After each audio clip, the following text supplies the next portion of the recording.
2 linggo bago ang 2024, inanunsyo na ng water concessionaire na magkakaroon ng dagdag singil sa tubig pagpasok ng Enero.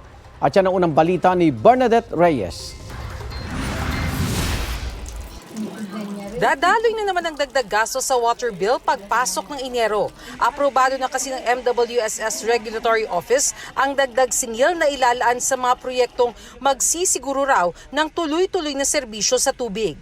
Sa mga customer na Maynila na kumukonsumo ng 10 cubic meters pababa, 4 pesos and 74 centavos ang dagdag sa babayarang bill kada buwan. Pwede yang umabot sa mahigit 200 piso kada buwan kung 30 cubic meters o higit ang konsumo.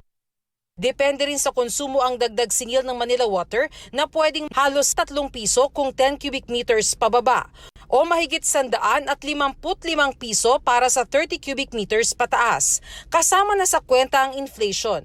Kabilang sa mga proyektong pinaglalaanan ng ganyang tariff adjustment ang mga bagong source ng tubig tulad ng mga deep well, pati mga tubo para makapag-supply ang Manila Water sa Maynilad kung kailangan. Ngayong taon, gumastos ng mahigit 11 billion pesos ang Manila Water sa ganyan. Halos 17 billion pesos naman ang ginastos ng Maynilad. I'm asking the public for their understanding. Pag hindi po natin ginawa po itong tariff adjustment, ay baka magka-problema po tayo. Nauunawaan man, dagdag pa rin daw yan para sa sunod-sunod ng gastos ng mga consumer, lalo pagkatapos ng Kapaskuhan. Kakayanin din.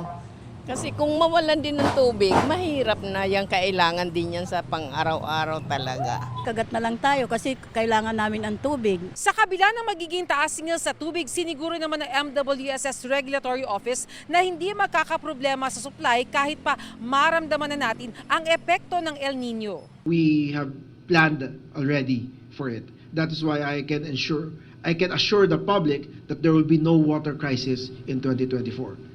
Ito ang unang balita, Bernadette Reyes para sa GMA Integrated News. Igan, mauna ka sa mga balita. Mag-subscribe sa GMA Integrated News sa YouTube.